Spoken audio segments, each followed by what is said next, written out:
ನಮಸ್ತೆ. ಓದ್ತಾ ಇರೋ ಪುಸ್ತಕದ ಹೆಸರು ಓಯಾಸಿಸ್, ಬದುಕು, ಭಾವನೆ, ಯಶಸ್ಸು, ಬರಡಾದ ಬದುಕಿಗೆ 23 ಸ್ಫೂರ್ತಿಯ ಚಿಲುಮೆಗಳು. ಬರ್ದಿರೋದು ಗಿರೀಶ ಶ್ರೀಪಾದ ಮೇವುಂಡಿ ಅವರು. ಸೊ ನಿನ್ನೆ ಓದಂತಹ ಒಂದು ಚಾಪ್ಟರ್ನ ನೆಕ್ಸ್ಟ್ ಲೆವೆಲ್ ಅರ್ಥ ಮಾಡ್ಕೊಳ್ಳೋಣ. ಸಫಲತೆಗಾಗಿ ವಿಭಿನ್ನ ಕಾರ್ಯತಂತ್ರಗಳು, ಅಂದ್ರೆ ಸಕ್ಸಸ್ ಆಗೋದಕ್ಕೋಸ್ಕರ ನಾವು ವಿಭಿನ್ನವಾಗಿರೋ ಡಿಫ್ರೆಂಟ್ ಆಗಿರುವಂತಹ ಪ್ಲಾನ್ಸ್ ಮಾಡಬೇಕು ಅನ್ನೋದೇ ಕಾರ್ಯತಂತ್ರ. ಸೊ ಈಗ ಹೇಗೆಲ್ಲ ಮಾಡಬೇಕು, ಯಾವ ತರ ಪ್ಲಾನ್ ಮಾಡ್ಕೊಬೇಕು ಅಂತ ನೋಡ್ತಾ ಹೋಗೋಣ. ಇದೊಂದು ದೊಡ್ಡ ಚಾಪ್ಟರ್, ಬಟ್ ಇದು ಯಾರೆಲ್ಲ ಬಿಸ್ನೆಸ್ ಮಾಡ್ತಾ ಇದ್ದೀರಾ, ಯಾರೆಲ್ಲ ನಿಮ್ಮ ಏನಾದ್ರೂ ಒಂದು ಅಚೀವ್ ಮಾಡ್ಬೇಕು ಅನ್ಕೊಂಡಿದ್ದೀರಾ, ಅಚೀವ್ ಅಂದ್ರೆ ದೊಡ್ಡ ಸಾಧನೆ ಅಂತ ಅಲ್ಲ, ಸಾಲ ತೀರಿಸ್ಬೇಕು ಅಂತ ಅನ್ಕೊಂಡಿದ್ದೀರಾ, ಮನೆ ಕಟ್ಸ್ಬೇಕು ಅಂತ ಅನ್ಕೊಂಡಿದ್ದೀರಾ, ಏನಾದ್ರೂ ಸರಿ, ಒಂದ್ ಚಿಕ್ಕದಾದ್ರೂ ಸರಿ, ಅದನ್ನ ಅಚೀವ್ ಮಾಡಕ್ಕೆ ನಾನು ಹೆಂಗ್ ಪ್ಲಾನ್ ಮಾಡ್ಕೊಬೇಕು ಅನ್ನೋದಕ್ಕೆ ಇದು ತುಂಬಾ ಸಪೋರ್ಟ್ ಆಗುತ್ತೆ. ಓಕೆನಾ? ಏನು ವ್ಯೂಹಾತ್ಮಕ ಕಾರ್ಯತಂತ್ರವು ಹೇಗೆ, ಅದರ ಮಹತ್ವ ಏನು ಅಂತ ನೋಡೋಣ. ಇಂದು ವ್ಯವಹಾರ ನಿರ್ವಹಣೆ, ಬಿಸ್ನೆಸ್ ಮ್ಯಾನೇಜ್ಮೆಂಟ್ ಅಂತ ನಾವೆಲ್ಲ ಕೇಳಿದೀವಲ್ಲ ಕಾಮರ್ಸ್ ಅಲ್ಲಿ. ಸೊ ಬಿಸ್ನೆಸ್ ಮ್ಯಾನೇಜ್ಮೆಂಟ್ ಅಂದ್ರೆ BBM ಮಾಡ್ತಾರೆ. ಸೊ ಈ ಬಿಸ್ನೆಸ್ ಮ್ಯಾನೇಜ್ಮೆಂಟ್ ಕ್ಷೇತ್ರದಲ್ಲಿ ಅತ್ಯಂತ ಪ್ರಮುಖವಾದ ವಿಷಯವಾಗಿದ್ದು ಉಳಿದ ಕ್ಷೇತ್ರಗಳಿಗೂ ಇದು ಪಸರಿಸುತ್ತದೆ. ಅಂದ್ರೆ ಬಿಸ್ನೆಸ್ ಮ್ಯಾನೇಜ್ಮೆಂಟ್ ಕ್ಷೇತ್ರದಲ್ಲಿ ಮಾತ್ರನಾ ನಾವು ಕಾರ್ಯತಂತ್ರ ಮಾಡಬೇಕು ಅಂದ್ರೆ ಖಂಡಿತ ಇಲ್ಲ, ಬೇರೆ ಕ್ಷೇತ್ರಗಳಿಗೂ ಕೂಡ ಇದರ ಅವಶ್ಯಕತೆ ಇದೆ. ಎಲ್ಲಕ್ಕಿಂತ ಮುಖ್ಯವಾಗಿ ಇದನ್ನು ನಾವು ನಮ್ಮ ಬದುಕಿನ ವಿವಿಧ ಹಂತಗಳಲ್ಲಿ ಅಳವಡಿಸಿಕೊಂಡಲ್ಲಿ ವೈಯಕ್ತಿಕ ಯಶಸ್ಸನ್ನು ಪಡೆಯಲು ತುಂಬಾ ಪೂರಕವಾಗಿದ್ದು ಇದರ ಮಹತ್ವ ಈ ಕೆಳಕಂಡಂತೆ ಇದೆ. ಅಂದ್ರೆ ನಮ್ಮ ವೈಯಕ್ತಿಕ ಲೈಫಲ್ಲೂ ಕೂಡ ಬರೀ ಬಿಸ್ನೆಸ್ ಬಗ್ಗೆ ಮಾತ್ರ ಅಲ್ಲ, ನಮ್ಮ ವೈಯಕ್ತಿಕ ಲೈಫಲ್ಲಿ ನಾವು ಯಶಸ್ಸನ್ನ ಪಡ್ಕೋಬೇಕು ಅಂದ್ರೂ ಸಹ ಈ ಒಂದು ವ್ಯೂಹಾತ್ಮಕ ಕಾರ್ಯತಂತ್ರ ನಮ್ಗೆ ಸಪೋರ್ಟ್ ಮಾಡುತ್ತೆ. ಬದುಕಲ್ಲಿ ಎದುರಾಗುವ ಅನಿರೀಕ್ಷಿತ ಹಾಗೂ ಸಂಕೀರ್ಣಾತ್ಮಕ ಸನ್ನಿವೇಶಗಳನ್ನು ನಿರ್ವಹಿಸಲು ಸಹಕಾರಿಯಾಗಿದೆ. ಯಾರು ಕಾರ್ಯತಂತ್ರ, ವ್ಯೂಹಾತ್ಮಕ ಅಂದ್ರೆ ಆಲೋಚನೆಗಳ ಮೂಲಕ ಸರಿಯಾಗಿ ನಾವು ಅರ್ಥ ಮಾಡ್ಕೊಂಡು ಮುಂದೆ ಏನ್ ಪ್ರಾಬ್ಲಮ್ ಆಗುತ್ತೆ ಏನು ಅನ್ನೋದ್ರ ಬಗ್ಗೆ ಎಲ್ಲ ತಿಳ್ಕೊಂಡು ನಾವು ಪ್ಲಾನ್ ಮಾಡೋದ್ರಿಂದ ಮುಂದೆ ಬರುವಂತಹ ಅನಿರೀಕ್ಷತೆಗಳನ್ನ ನಾವು ಎದುರಿಸೋದಕ್ಕೆ ಪ್ರಿಪೇರ್ ಆಗ್ತೀವಿ. ಇದರ ಮಹತ್ವ ಏನು ಅಂತ. ಎರಡನೇದು, ಯಶಸ್ವಿ ಬದುಕಿನ ಪ್ರಕ್ರಿಯೆಯಲ್ಲಿ, ಅಂದ್ರೆ ಏನ್ ಸಕ್ಸಸ್ ಆಗ್ಬೇಕು ಅಂತ ಅನ್ಕೊಂಡಿದೀವಿ, ಆ ಒಂದು ಯಶಸ್ವಿ ಬದುಕಿನ ಪ್ರಕ್ರಿಯೆಯಲ್ಲಿ ನಾವು ಬೇಗ, ಅಂದ್ರೆ 10 ವರ್ಷ ಆಗೋದನ್ನ 2 ವರ್ಷ 3 ವರ್ಷದಲ್ಲೇ ಅಚೀವ್ ಮಾಡುವಂತಹ ಶಕ್ತಿ ವ್ಯೂಹಾತ್ಮಕ ಕಾರ್ಯತಂತ್ರನ ಯಾರು ಬಳಸ್ತಾರೆ ಅವರು 10 ವರ್ಷದಲ್ಲಿ ಸಕ್ಸಸ್ ಆಗೋದನ್ನ 5 ವರ್ಷ 3 ವರ್ಷದಲ್ಲೇನೆ ಸಕ್ಸಸ್ ಆಗಬಹುದು. ಅದರ ಮಹತ್ವ ಏನು ಅಂತ. ನಮ್ಮ ಮೆದುಳನ್ನು ಯಾವಾಗ್ಲೂ ಕೂಡ ಕ್ರಿಯೇಟಿವಿಟಿ ಆಗಿ ಇಟ್ಕೊಳ್ಳೋದಕ್ಕೆ, ಹೊಸ ವಿಚಾರಗಳನ್ನ ಕಲಿಯೋದಕ್ಕೆ ಈ ಒಂದು ವ್ಯೂಹಾತ್ಮಕ ಕಾರ್ಯತಂತ್ರ ಸಪೋರ್ಟ್ ಮಾಡುತ್ತೆ. ಬಿಕಾಸ್ ಅಯ್ಯೋ ಅದನ್ನೇ ಮಾಡು ಇದನ್ನೇ ಮಾಡು ಅಂತ ಅನ್ನಲ್ಲ, ಇನ್ನೇನು ಹೊಸದನ್ನ ಕಲಿಬೇಕಿದೆ, ನಾನು ಅದನ್ನ ಇನ್ನಷ್ಟು 10 ವರ್ಷಕ್ಕೆ ನಾನು ಮಾಡುವಂತಹ ಕೆಲ್ಸನ 2 ವರ್ಷ 3 ವರ್ಷದಲ್ಲಿ ಮಾಡ್ಬೇಕು ಅಂದ್ರೆ ನಾನು 10 ವರ್ಷ ಕಲಿಯೋ ಅಂತದನ್ನ ಈಗ 1 ವರ್ಷದಲ್ಲಿ ಕಲಿಬೇಕಾಗಿದೆ. 10 ವರ್ಷದಲ್ಲಿ ಪ್ಲಾನ್ ಮಾಡ್ಕೊಳ್ಬೇಕಾಗಿರೋದನ್ನ 1 ವರ್ಷದಲ್ಲಿ ಪ್ಲಾನ್ ಮಾಡ್ಕೋಬೇಕಾಗಿದೆ ಅನ್ನೋದನ್ನ ನಮ್ಗೆ ಅರ್ಥ ಮಾಡಿಸೋದೆ ವ್ಯೂಹಾತ್ಮಕ ಕಾರ್ಯತಂತ್ರ. ಹಾಗೆ ಹಿಂದೆ ಆಗಿರುವಂತಹ ಅನುಭವ, ಮುಂದಿನ ಭವಿಷ್ಯ ಎರಡನ್ನೂ ಕುರಿತು ವಿಶ್ಲೇಷಣೆ ಮಾಡುವಂತಹ ಒಂದು ಶಕ್ತಿ ವ್ಯೂಹಾತ್ಮಕ ಕಾರ್ಯತಂತ್ರದಿಂದ ಬರುತ್ತೆ.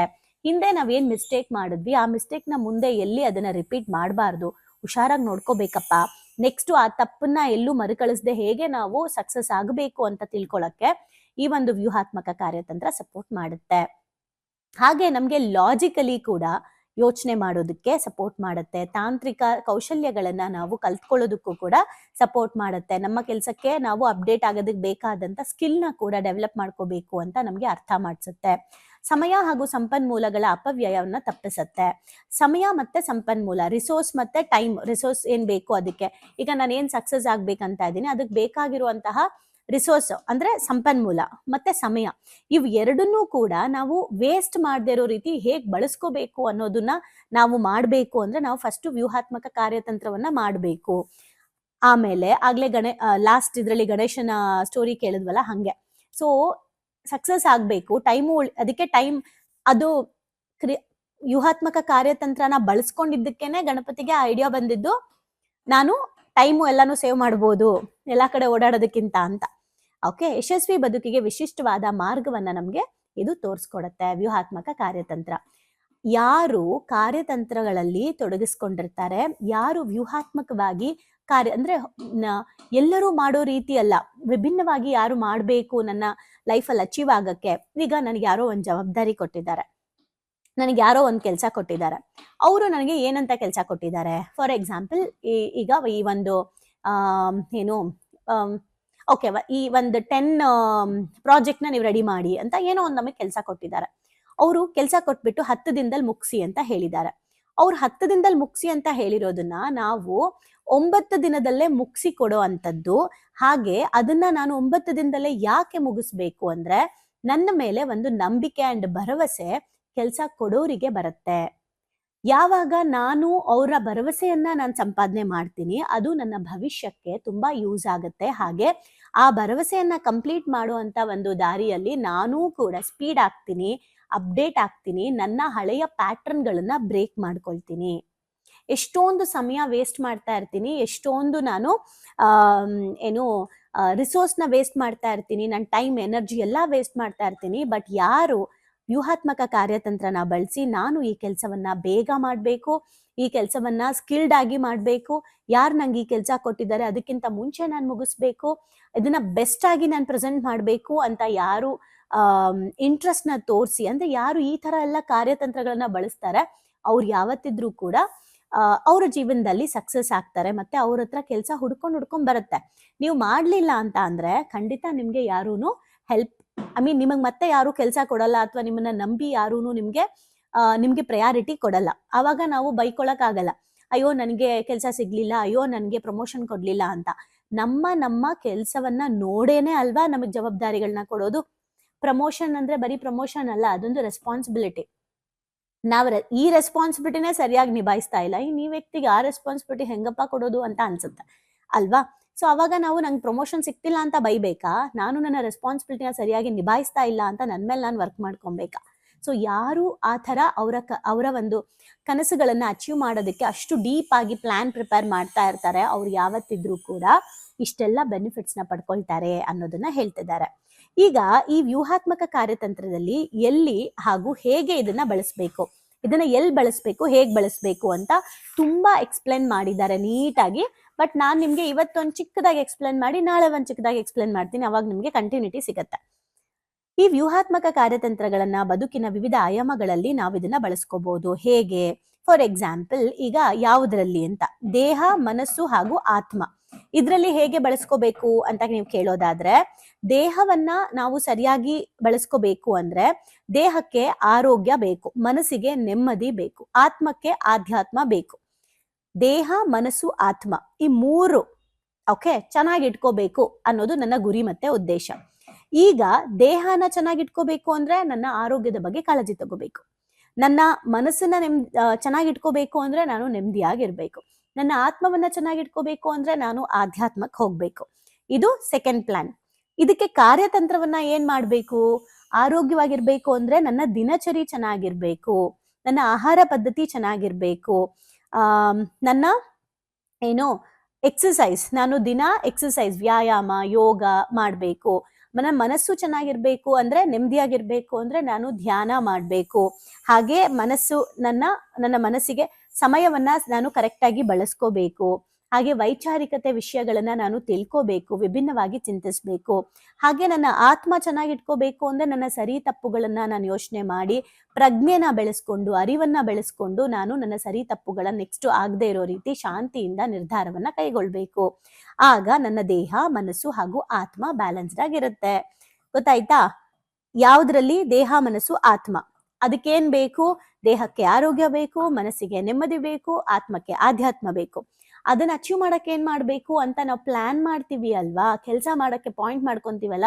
ನನ್ನ ದೇಹ ಫಿಟ್ ಆಗಿರ್ಬೇಕು ಅಂದ್ರೆ ನಾನು ಇದು ಮಾಡ್ಬೇಕು, ಮನಸ್ಸು ಫಿಟ್ ಆಗಿರ್ಬೇಕು ಅಂದ್ರೆ ಇದು ಮಾಡ್ಬೇಕು, ನನ್ನ ಆತ್ಮ ಫಿಟ್ ಆಗಿರ್ಬೇಕು ಅಂದ್ರೆ ಇದು ಮಾಡ್ಬೇಕು ಅಂತ. ಆ ಇದು ಯಾವ್ಯಾವ್ದು ಅಂತ ಪ್ಲಾನ್ ಮಾಡ್ತೀವಲ್ಲ, ಅದನ್ನ ಕಾರ್ಯತಂತ್ರ ಅಂತ ಕರೀತಾರೆ. ಓಕೆ, ನೆಕ್ಸ್ಟ್, ಈಗ ವೃತ್ತಿಯಲ್ಲಿ ಹಾಗೆ ಹಣಕಾಸಿನಲ್ಲಿ, ಜಾಬ್ ಅಲ್ಲಿ ಮತ್ತೆ ಬಿಸ್ನೆಸ್ ಅಲ್ಲಿ ಒಂದು ಅಂತ ತಗೊಳ್ಳೋಣ. ಈಗ ವೃತ್ತಿ ಹಾಗೂ ಬಿಸ್ನೆಸ್ ಒಂದು ಕಾನ್ಸೆಪ್ಟ್. ಈಗ ವೃತ್ತಿ ಹಾಗೂ ಹಣಕಾಸಲ್ಲಿ ನಾನು ಏನ್ ಮಾಡ್ಬೇಕು, ಏನೇನ್ ಅಚೀವ್ ಮಾಡ್ಬೇಕು?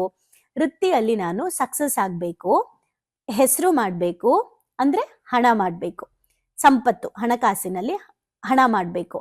ಅದನ್ನ ಮಾಡ್ಬೇಕು ಅಂದ್ರೆ ನಾನು ಅದಕ್ಕೆ ಸಂಬಂಧಪಟ್ಟಂತ ಕೌಶಲ್ಯ ಕಲಿಬೇಕು, ಜ್ಞಾನ ಕಲಿಬೇಕು, ಜ್ಞಾನ ಸಂಪಾದನೆ ಮಾಡ್ಬೇಕು, ಮತ್ತೆ ಅದನ್ನ ಸಫಲತೆ ಮಾಡ್ಕೋಬೇಕು. ಇದಕ್ಕೆ ಹಿಂಗ್ ಮಾಡ್ಬೇಕಂದ್ರೆ ಹಿಂಗ್ ಮಾಡ್ಬೇಕು, ಪ್ಲಾನ್ ಆಯ್ತು. ಈಗ ಅದನ್ನ ಕಾರ್ಯತಂತ್ರಕ್ಕೆ ಮಾಡ್ಬೇಕು ಅಂದ್ರೆ ಏನೇನ್ ಕೆಲಸ ಮಾಡ್ಬೇಕು ಅಂತ, ಅಲ್ಲೇನೇನ್ ಮಾಡ್ಬೇಕು? ನನ್ನ ಆಸಕ್ತಿ ಆಧಾರಿತ ವೃತ್ತಿಯ ಆಯ್ಕೆಯನ್ನ ಮಾಡ್ಬೇಕು. ಮೊದಲನೇದಾಗಿ ನಾನು ಯಾವ ವೃತ್ತಿಯನ್ನ ನನ್ನ ಜೀವನದಲ್ಲಿ ನನಗೆ ಯಾವ್ದ್ರ ಮೇಲೆ ಇಂಟ್ರೆಸ್ಟ್ ಇದೆ ಅದನ್ನ ಫಸ್ಟ್ ನಾನು ಕೆಲಸ ಆಗಿ ಆಯ್ಕೆ ಮಾಡ್ಕೊಬೇಕು. ಎರಡನೇದು, ಆ ಕೆಲಸದಲ್ಲಿ ಕೌಶಲ್ಯವನ್ನ ತಗೊಳ್ಳೋದಕ್ಕೆ ಯಾವ ಕ್ಷೇತ್ರಗಳ ಮೂಲಕ ನಾನು ಈ ಕೌಶಲ್ಯವನ್ನ ಸಂಪಾದನೆ ಮಾಡಬೇಕು ಅನ್ನೋದನ್ನ ನಾನು ಪ್ಲಾನ್ ಮಾಡಿಕೊಂಡು ಕಾರ್ಯನಿರ್ವಹಿಸಬೇಕು. ಹೆಚ್ಚಿನ ಆದಾಯ ಬರುವಂತಹ ಮೂಲಗಳನ್ನ ನಾನು ಹುಡುಕ್ಬೇಕು. ಉತ್ತಮ ಹೂಡಿಕೆಗಳ ನಿರ್ವಹಣೆ ಬಗ್ಗೆ ಕಲ್ತ್ಕೊಂಡು ಖರ್ಚನ್ನ ನಿಯಂತ್ರಣ ಮಾಡಬೇಕು. ಆಕ್ಷನ್. ಉಳಿತಾಯ ಮತ್ತು ಹೂಡಿಕೆಯ ಯೋಜನೆಯ ಮೂಲಕ ಸಂಪತ್ತನ್ನ ಹೇಗೆ ಹೆಚ್ಚು ಮಾಡ್ಕೊಬೇಕು ಅಂತ ಅದ್ರ ಮೇಲೆ ನಾನು ಇನ್ವೆಸ್ಟ್ ಮಾಡ್ತಾ ಹೋಗ್ಬೇಕು. ಆಗ ನನ್ನ ಜೀವನ ನಿರ್ಮಾಣ ಆಗುತ್ತೆ. ಸಿಂಪಲ್. ಅಂದ್ರೆ ವೃತ್ತಿ ಹಾಗೂ ಹಣಕಾಸು ಕಾನ್ಸೆಪ್ಟ್. ವೃತ್ತಿಯಲ್ಲಿ ಯಶಸ್ಸಾಗಬೇಕು ಅಂದ್ರೆ ಹಣ ಮಾಡಬೇಕು, ಖ್ಯಾತಿ ಆಗ್ಬೇಕು ಅಂದ್ರೆ ಏನ್ ಮಾಡ್ಬೇಕು? ಸ್ಕಿಲ್ ಡೆವಲಪ್ ಮಾಡ್ಕೋಬೇಕು. ಕಾರ್ಯತಂತ್ರ ಏನು? ನಾನು ರೈಟ್ ಇನ್ವೆಸ್ಟ್ಮೆಂಟ್ಸ್ ಮಾಡಬೇಕು, ಖರ್ಚನ್ನ ಕಂಟ್ರೋಲ್ ಮಾಡಬೇಕು, ಉಳಿತಾಯ ಜಾಸ್ತಿ ಮಾಡಬೇಕು, ಉಳಿತಾಯ ಮಾಡಿರೋದನ್ನ ನಾನು ರೈಟ್ ಪ್ಲೇಸ್ಗೆ ಇನ್ವೆಸ್ಟ್ ಮಾಡಬೇಕು, ಆದಾಯದ ಮೂಲಗಳನ್ನ ನಾನು ಓಪನ್ ಮಾಡ್ಕೋಬೇಕು, ಅದಕ್ಕೆ ಸಂಬಂಧಪಟ್ಟಂತ ಕೌಶಲ್ಯಗಳಿಗೆ ನಾನು ಇನ್ವೆಸ್ಟ್ ಮಾಡಬೇಕು. ಮೊದಲು ನಾನು ಯಾವ ಬಿಸ್ನೆಸ್ ಮಾಡಬೇಕು, ಯಾವ ಜಾಬ್ ಮಾಡಬೇಕು ಅನ್ನೋ ಆಸಕ್ತಿಯನ್ನ ಹೊಂದಿರ್ಬೇಕು. ಈಗ ನಿಮ್ಗೆ ನೆನ್ನೆದೆಲ್ಲ ಗೊತ್ತಾಗ್ತದೆ ಅಲ್ವಾ? ಓ, ಈ ತರನಾ ನಾವೇನ್ ಅನ್ಕೊಳ್ತೀವಿ, ಅದಕ್ಕೆ ಏನು ಪ್ಲಾನ್ ಮಾಡ್ತೀವಿ ಮೆಂಟಲಿ, ಆ ಪ್ಲಾನ್ ನ ಹೇಗೆ ಆಕ್ಷನ್ಗೆ ತರಬೇಕು ಅಂತ ಆಕ್ಷನ್ ಪ್ಲಾನ್ ಅಂತ ಕರೀತಾರೆ. ಸಿಂಪಲ್. ಕಾರ್ಯತಂತ್ರ ಅಂದ್ರೆ ಆಕ್ಷನ್ ಪ್ಲಾನ್. ಇದನ್ನ ಈಗ ಸಾಂಬಾರ್ ಮಾಡಕ್ ಏನ್ ಬೇಕು ಅಂದ್ರೆ ಈ ತರ ತರಕಾರಿ ಬೇಕು, ಈ ತರ ಸಾಂಬಾರ್ ಪುಡಿ ಬೇಕು ಅಂತ ಏನ್ ಬೇಕು ಅಂತ ಬರ್ಕೊಂತೀವಿ. ಮಾಡೋ ವಿಧಾನ ಬರುತ್ತೆ ಅಲ್ಲ ಕೆಲ್ಸ, ಅದನ್ನ ಕಾರ್ಯತಂತ್ರ ಅಂತ ಕರೀತಾರೆ. ಓಕೆ. ಸೊ ಓವರ್ ಆಲ್ ಈಗ ಕಾರ್ಯತಂತ್ರದಿಂದ ನನ್ನ ಎಷ್ಟು ಮಹತ್ವ ಹೆಚ್ಚಾಗುತ್ತೆ ಕಾರ್ಯತಂತ್ರದ ಮೂಲಕ ಅಂತ ನೋಡಿದ್ವಿ. ಅನಿರೀಕ್ಷತೆಯನ್ನ ಎದುರಿಸೋ ಶಕ್ತಿ ಬರುತ್ತೆ. 10 ವರ್ಷಕ್ಕೆ ಅಚೀವ್ ಮಾಡೋದನ್ನ 1 ವರ್ಷಕ್ಕೆ ಅಚೀವ್ ಮಾಡ್ತೀವಿ. ನಮ್ಮ ಮೆದುಳು ಯಾವಾಗ್ಲೂ ಹೊಸದನ್ನ ಕಲಿತಾ ಇರುತ್ತೆ, ಕ್ರಿಯೇಟಿವಿಟಿಯಿಂದ ಇರುತ್ತೆ.